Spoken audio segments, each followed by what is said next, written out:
Hi, friends. Are y'all doing okay? I know I could use some positive energy, some good vibes. The world is a dark place, and it seems pretty dark right now. So I definitely could use some good energy, and that's actually why I made this video. I reached out to some other ASMR creators, and I just asked them, tell me a good story. Tell us a good story, a positive story about something in your area. And so they did. And so the video that you're watching now is a collection of some positive stories that ASMR creators have observed recently in their life. So I thought I would kick things off and tell about a positive story in my area in Texas. There's a city that's called Mansfield. It's outside of Fort Worth. And in Mansfield, there's a little boy whose name is Orion Jean. And he is a sixth grader. He's like 11 years old. And in his very short life, in fact, over the past year, he's managed to collect 600 toys that he's given to needy kids. He raised over 100,000 meals that he's given to needy and hungry families. And most recently, this just finished this month in September, he managed to raise 500,000 books for kids who don't have access to books in their own homes. And he's going to collect all those and distribute them across the country. And that is so incredible. That's amazing. 500,000 books. This kid is the littlest philanthropist I've ever heard of, and he is so inspiring. So I thought that I would share with y'all some of my favorite books, some of my favorite picture books from when I was growing up. First book, Alexander and the Terrible, Horrible, No Good, Very Bad Day. Because sometimes you just have a terrible, horrible, no good, very bad day. That's just life, and I can relate with that. Next, don't forget the Oatmeal, which is a classic Sesame Street book where Bert and Ernie, spoilers, Bert and Ernie go to the store to buy oatmeal, and they buy a whole bunch of other stuff, and they forget the oatmeal by the end, and they have to go back. This is a very nostalgic book for me. My mom read it a lot when I was a kid. Next, we've got Berenstain Bears Blazer Trail. I love Berenstain Bears, and I love that Papa Bear in this book thinks he is the greatest outdoorsman who've ever lived, and it turns out he knows very little about the outdoors. And I can relate with that too, because, I feel like I know a lot about the outdoors, but in reality, I know very little. And next, Paul Bunyan, told and illustrated by the fantastic Stephen Kellogg, who is just a wonderful storyteller and a terrific illustrator. He has a very iconic way of drawing and portraying stories. If you've never read a Stephen Kellogg book, I highly recommend it. And I love tall tales like Paul Bunyan, so this is right up my alley. This is a good book. You should check it out. But my favorite book, my favorite children's book, is this book, Oxcart Man, which I read a lot growing up, and I read to my kids as often as I can. It is about a man, a farmer, who spends the whole year with his family making goods and items to sell at the market. And after he's sold everything at the market, he also sells his ox and his cart and everything he brought to the market. He walks back home, and he begins with his family to make goods to sell at the next annual market. Just a simple story. I'm an old soul, so I like stories like this. This is my favorite book. If I wasn't concerned about copyright restrictions, I would read it for you now, but I am, so I won't. But that's my good story about Orion Jean, sixth grader in Mansfield, Texas, who raised 500,000 books for needy kids across the country. If you want to check his stuff out, he's got a website, racetokindness.com, and you can find about all the cool stuff he's done. So now I'm going to turn it over to some other ASMR creators who are going to tell some of their positive, good vibe stories. So I hope you enjoy those. Hello, hello, hello. I am Rina ASMR, and I'm super excited to be doing this collab with Texas Whisperer ASMR. He had asked us to think of a good vibes moment, and I figured I would think of something small that happened to me throughout this week. The little wins that make me happy, like deals. So my first win was I checked my email and I got an email from Nordstrom Rack saying, "You have a gift card that hasn't been used." And I was like, wait, is this real? Turns out it was. So I went to Nordstrom Rack and I was shopping for boots and I found some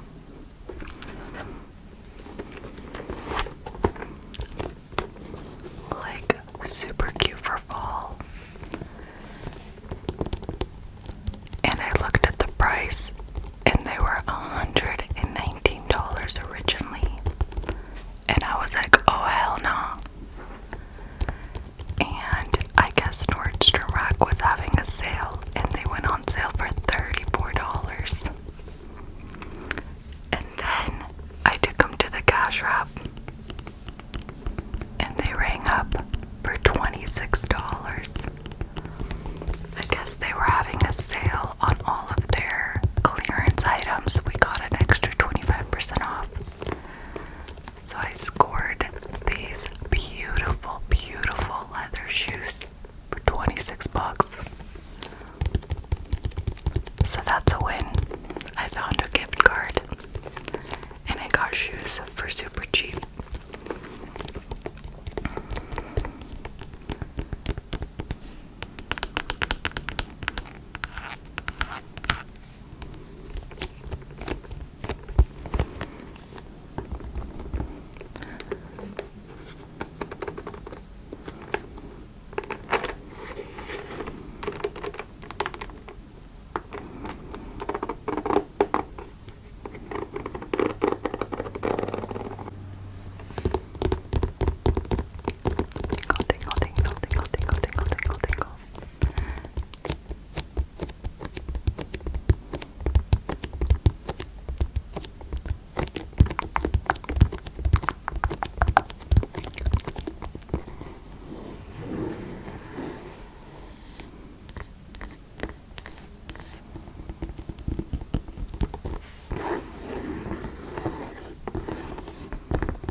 personality and podcast host, decided that whether it was penne, rigatoni, tagliatelle, or tortellini, there was no pasta form which he thought satisfied his desire for sauceability, forkability, and tooth syncability. Along the way towards his ultimate goal of the perfect pasta, Pasta.com reports that Bashman traveled to something called the Pasta Lab in North Dakota State University, where he learned at the knees of pasta elders about the science behind the worldwide staple. Afterwards, he went to the factories of Sfoglini, a Brooklyn pasta brand that uses more refined drying and packaging techniques, as well as the finest organic durum wheat to make their shapes. Pasta.com also details that they use bronze plates to roll and cut their pasta on, giving it an imperfect texture that allows sauce to stick more readily. In a 5-part podcast series called Mission Impossible, Bashman documented the birth of a scientifically and culturally informed attempt at the perfect pasta called cascatelli, which translates to something like little pasta waterfalls.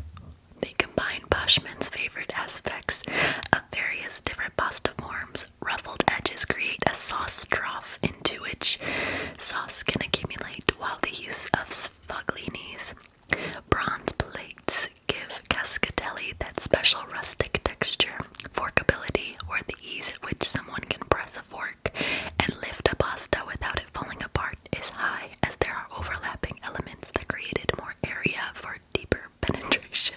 Lastly, tooth syncability has been enhanced by the right angles on the formations both above and below the noodle, giving it that lovely al dente nature which Italians need in their pasta.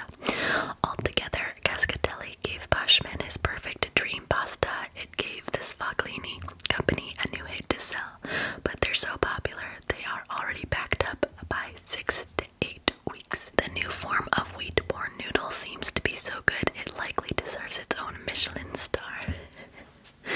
So that is my story. Thank you again. Howdy, howdy, howdy, howdy, howdy. My name is CDub ASMR. And first of all, big shout out to Texas Whisperer ASMR. Me and him have been great friends for a while now. We collabed with each other. Amazing channel. I love the guy. He's awesome. So first of all, shout out to him for putting this all together and, talking about a good experience in the community after just such a tough 1.5 to 2 years. I think we all need it, So, for me, at least, so of course, I am still a student, and I'm not really in the real world, you may say, but one thing for sure is my high school's football games. I would definitely say with them coming back to all, full capacity, that's been really helpful for the community.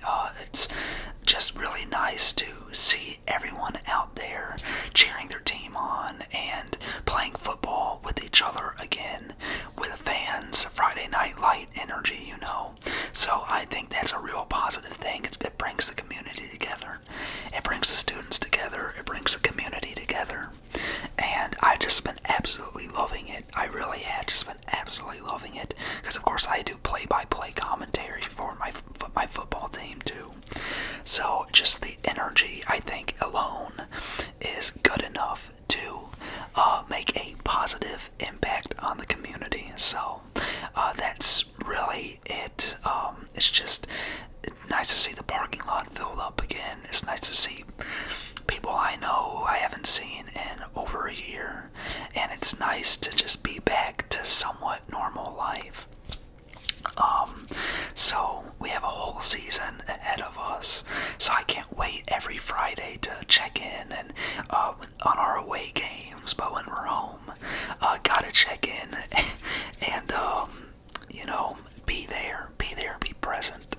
So that is what I'd say is a positive thing going on in my community or my high school football games, and I know it may be a little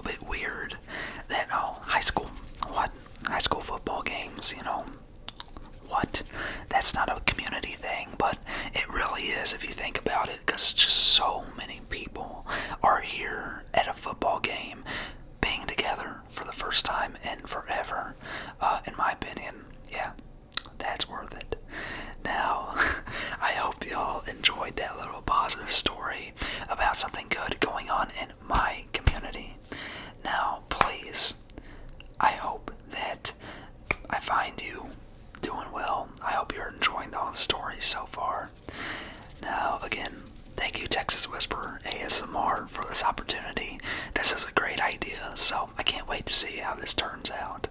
Thank you all so much. Stay blessed. Stay positive. I love you all.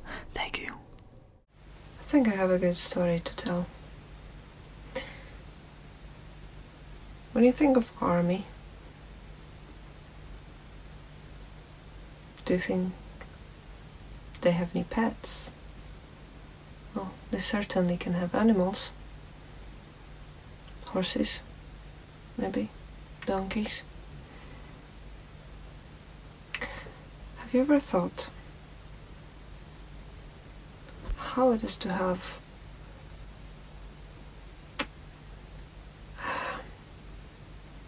a bear as pet? Listen up.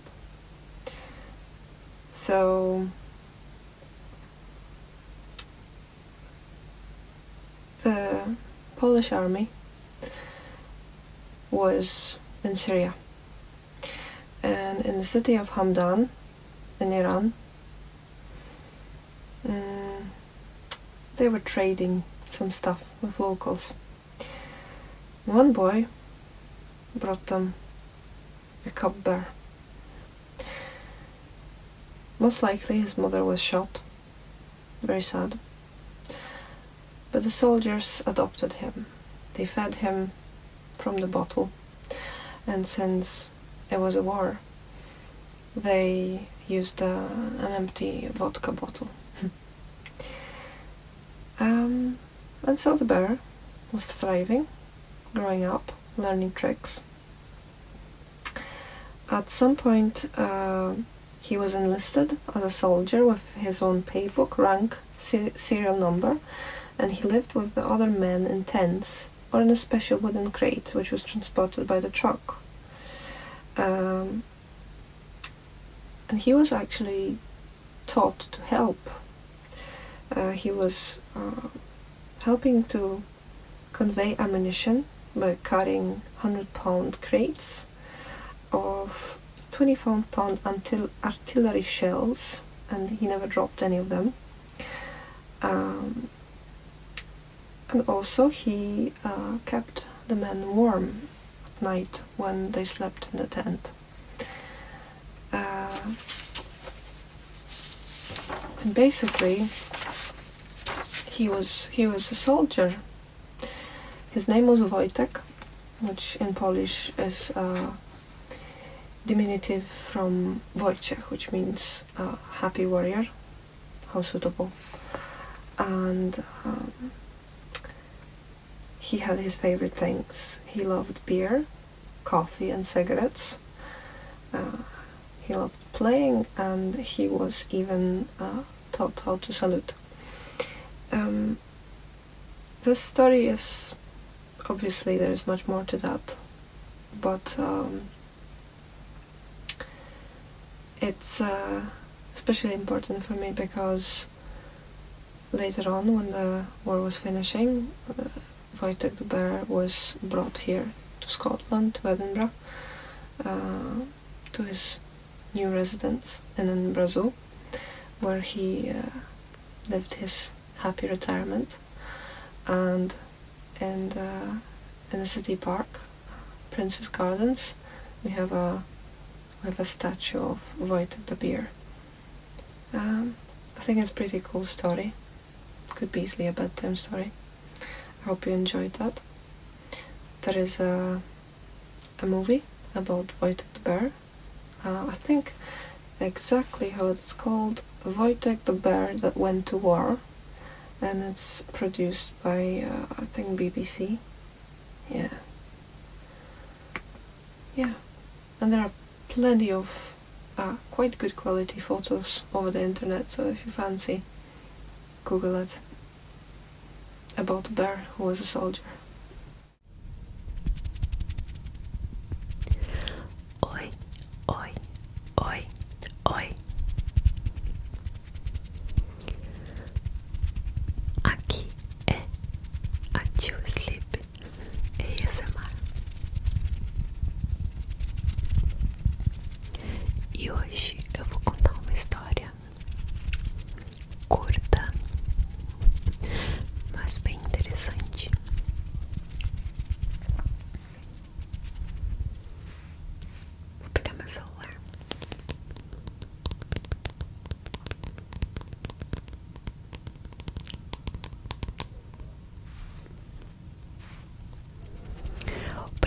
sempre foi conhecido como o país do futebol. Mas as mulheres nem sempre tiveram espaço para jogar aqui. E eu acredito que isso seja mundialmente, né? Um problema mundial. De 1941 a 1979, o esporte era proibido para as mulheres no Brasil. E a primeira partida da seleção brasileira de futebol feminina foi acontecer somente em 1986. Mas nós temos uma jogadora muito importante aqui, que se chama Marta.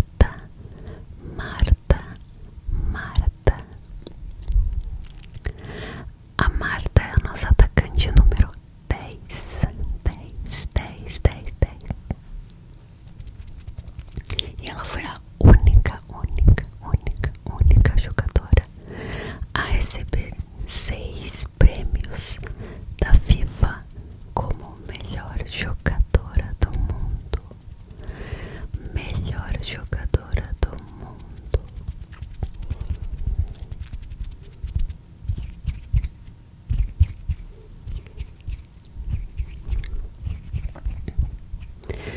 Pela seleção brasileira, ela é a maior artilheira.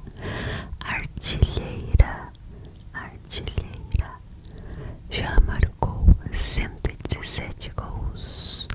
117. Isso é mais do que o Pelé, que só marcou 95 pela seleção brasileira. É muita coisa. Mas o que eu queria dizer na verdade é que a Marta entrou para o Guinness Book no dia 10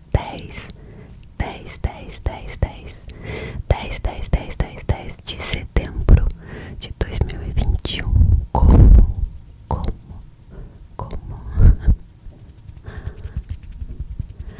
a jogadora que mais marcou gols em Copas do Mundo. E isso é muito legal. E eu fico muito feliz por ela.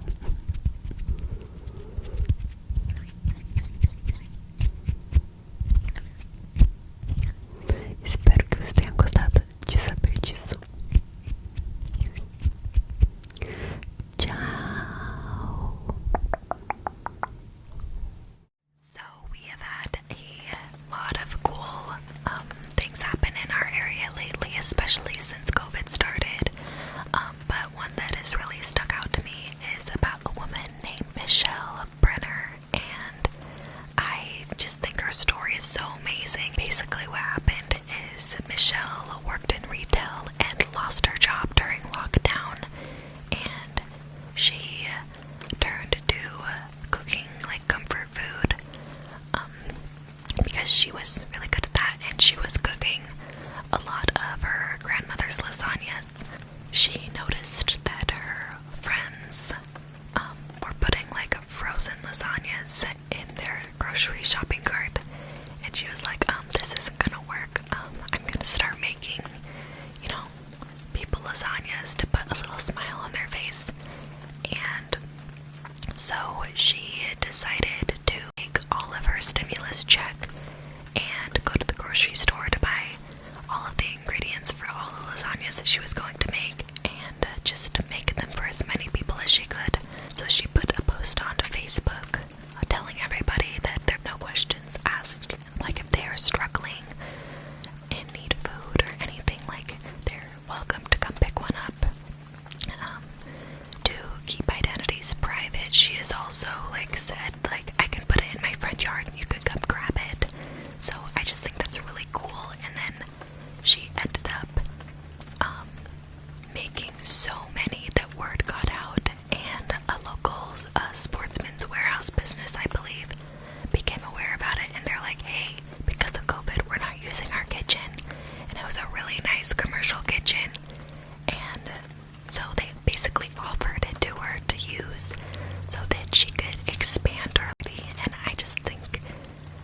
was so cool, and she ended up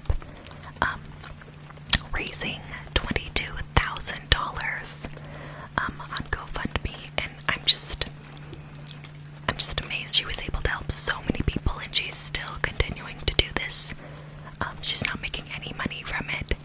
She is just doing everything she can to help others because she knows what it's like to be in the position where you don't have a job, you don't know how you're gonna get food on the table, and it's amazing to me. I really find it so selfless because a lot of people, you know, they've used their stimulus checks on cars, vacations, like random things that they want.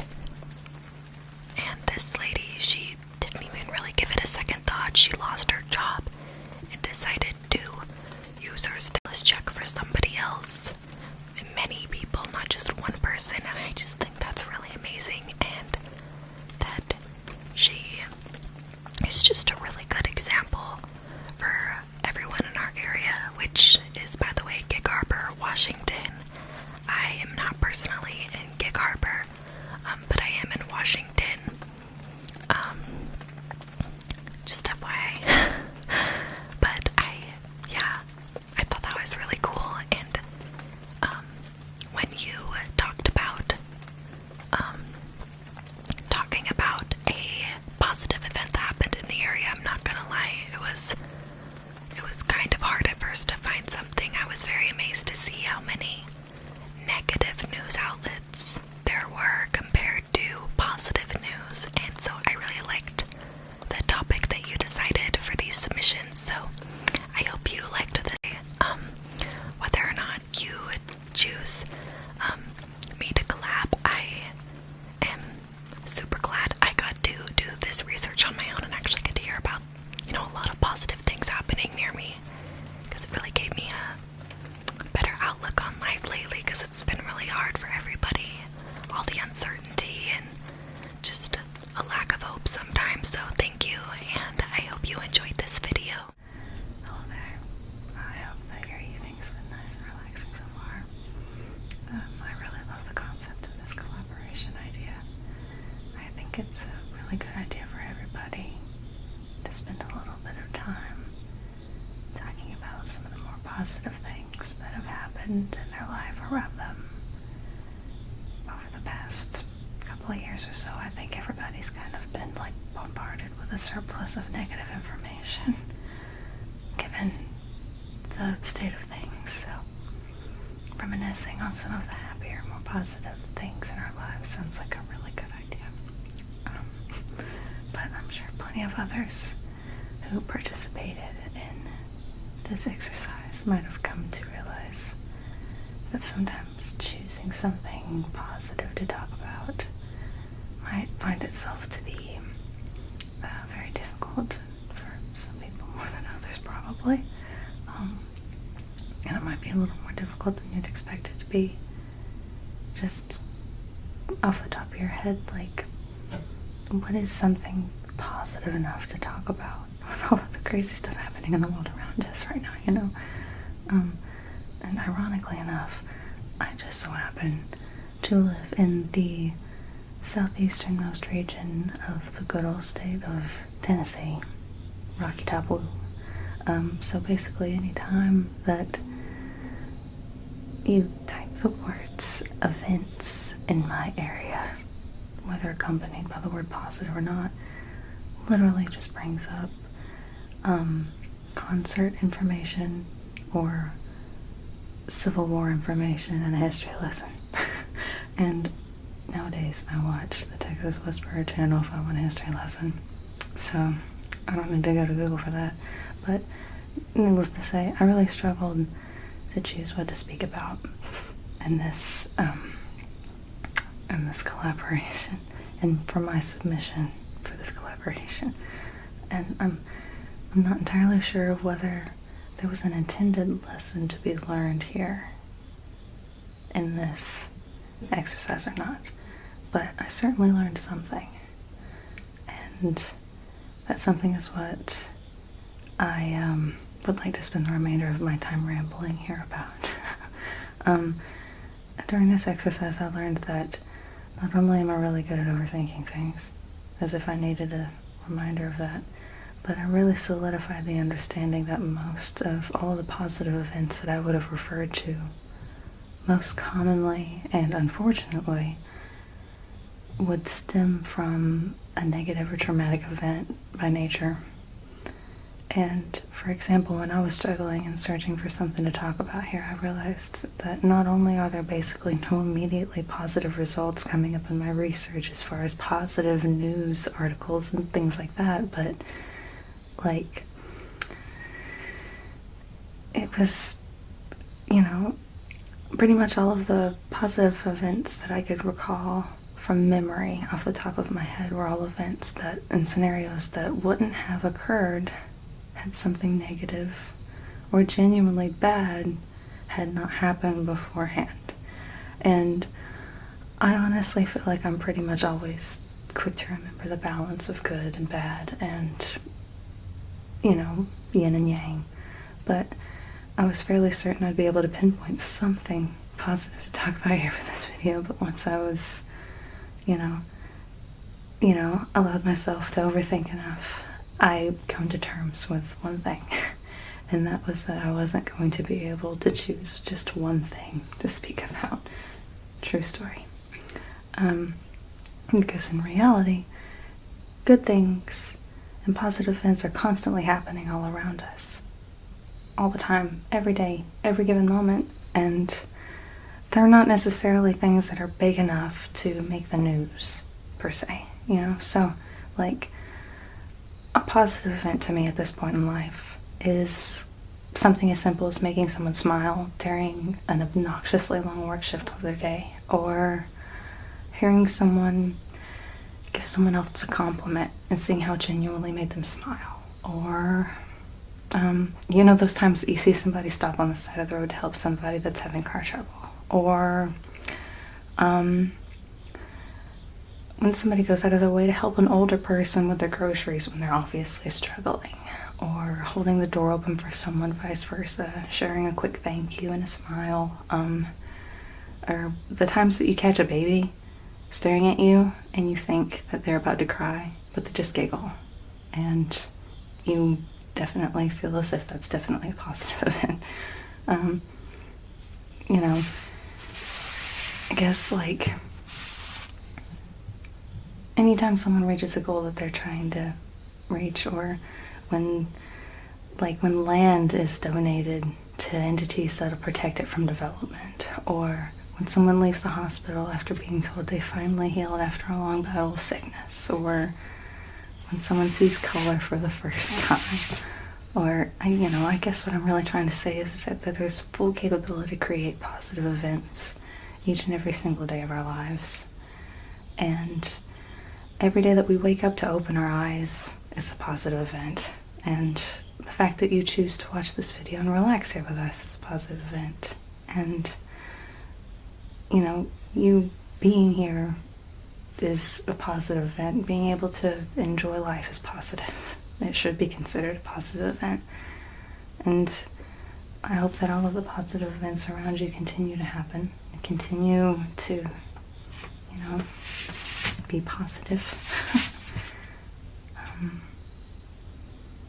I feel as though maybe I didn't necessarily understand the assignment, but maybe I did, because I don't know, all of these events are definitely things that probably happened in my area, I don't know. I just, I feel like pinpointing one positive event was not necessarily the lesson that I learned in this. The lesson that I learned from this was that creating positive events is what we should focus on. And whether that was the lesson intended for us to learn or not, I definitely felt like I learned something. So I really appreciate being a part of this. Thank you for the opportunity, and I really hope that everybody else enjoys what everybody else has to say. I'm curious to see what everybody else has to say.